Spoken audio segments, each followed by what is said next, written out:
The air inside the Brookfield Police Department's K-9 training bay was thick with unease, heavy with the weight of silent tension that no one wanted to acknowledge as officers stood in rigid lines along the cold concrete walls, their arms folded tightly across their chests, their eyes locked on the pacing shadow of the Belgian Malinois named Rocco, a dog who had become the department's greatest enigma, faster, sharper, and more intelligent than any they had trained before, yet so dangerously unpredictable that even the most seasoned handlers refused to enter his enclosure without backup. A dog who had snapped without warning, biting 2 officers, tearing through reinforced equipment like it was paper, ignoring commands as if they were foreign. His restless amber eyes scanning the room not for threats, but for something else, something no one in that room could name. And though his power and potential were unmatched, the decision had already been made quietly behind closed doors. If no breakthrough came soon, Rocco would be decommissioned, a polite word masking the finality everyone feared to say aloud.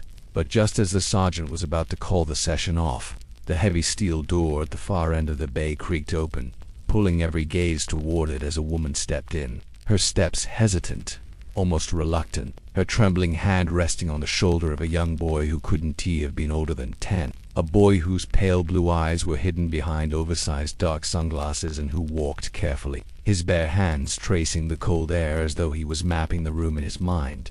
And for a brief moment the whispers in the bay went silent, replaced only by the quiet hum of fluorescent lights. "This is Leo," the woman said softly, her voice quivering as if she already regretted bringing him here. He wanted to meet the dog, and her words drew a scoff from Sergeant Mason, a grizzled man with 2 decades of K-9 training behind him who grunted, "With all due respect, ma'am, that dog isn't a therapy visit, he's a live wire, seconds away from being put down."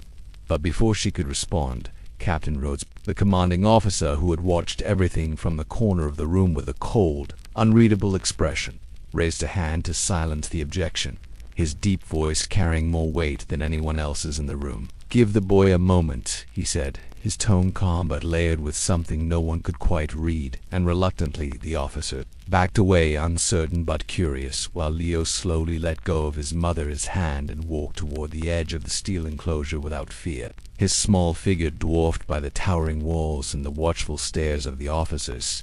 And in that instant, something in the room shifted. Rocco froze, his restless pacing stopping mid-stride.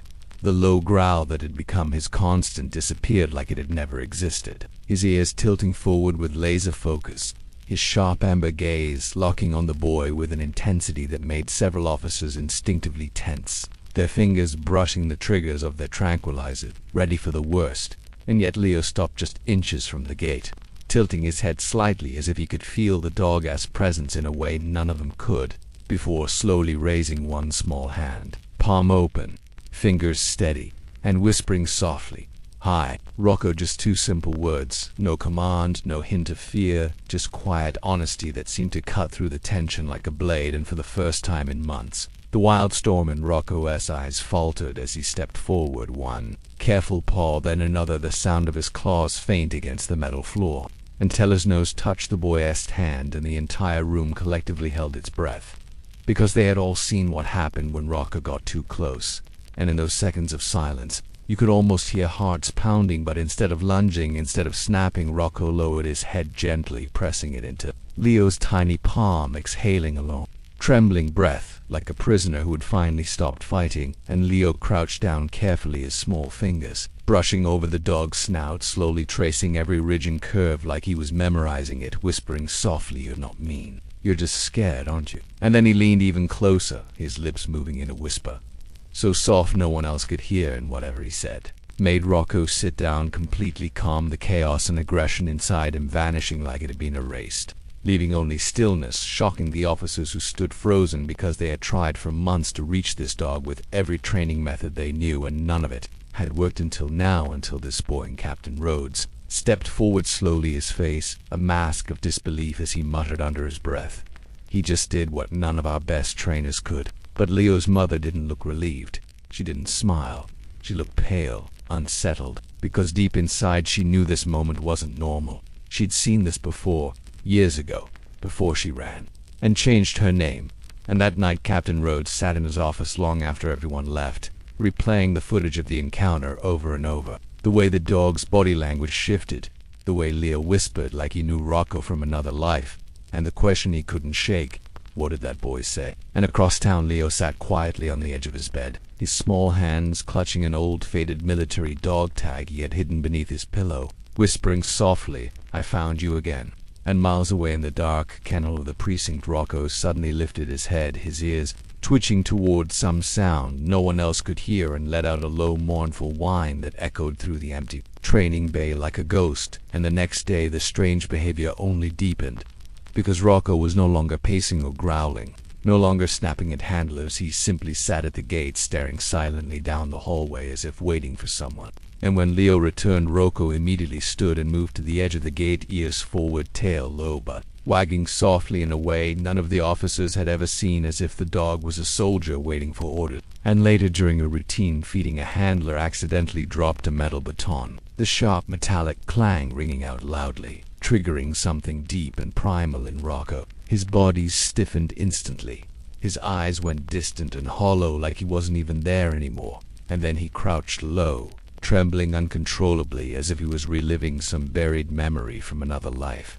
Panic spreading among the staff as they prepared for him to snap. But Leo, who had just arrived with his mother for another visit, rushed forward without hesitation, kneeling beside Rocco and whispering again. But this time the words weren't English. They were short, sharp, foreign, the kind of clipped military commands that no 10-year-old boy should know. And the effect was immediate.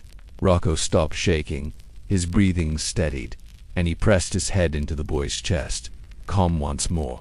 And Captain Rhodes demanded of the mother, where did he learn that language? But she didn't answer. She just looked away, and that night Officer Riley stayed late, digging deeper into Rocco's file, uncovering something strange. The dog wasn't originally bred for police work. He'd been transferred from a private military contractor overseas, and his original handler was listed as classified, tied to a sealed case from 7 years ago involving a mission gone wrong, a missing soldier, and an unnamed child. And when she dug further, she found an old photograph buried in Rocco's military records, a grainy image of a younger Rocco sitting beside a man in uniform, and in that man's arms was a baby boy with the same pale blue eyes. Leo, and on the back of the photo was a single word written faintly in ink: promise. And when Captain Rhodes confronted Leo's mother privately, she finally broke her voice, trembling as she whispered, yes. Ezra Lane was Leo's father, and she told him about the day men in uniform came to her door after the mission failed, telling her Ezra had gone rogue, telling her to change her name, to disappear for the boy's safety. Rhodes realized the truth. Rocco wasn't recognizing the boy, he was remembering him. And that night, as a storm rolled over Brookfield, Leo stood by his window, holding Rocco's old collar, and whispered softly, he's coming back.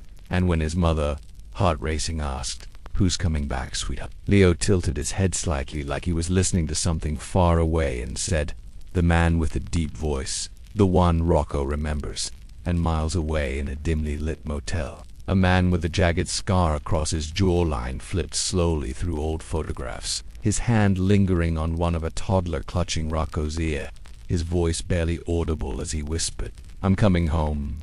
And the next evening there was a knock at Leo's door, slow, deliberate, echoing through the house like the past arriving to collect its debt. And when his mother opened it, she froze, staring into the rain-soaked face of the man she thought she'd never see again. Older, weathered, but unmistakably him. And behind her, Leo stepped quietly into the hallway, unafraid, whispering, I knew you'd find us. While beside him, Rocco stood perfectly still, his body tense but his eyes soft, not with aggression, but with recognition. Because the man at the door wasn't a stranger. He was his missing handler, the boy's father, the ghost they had all been running from.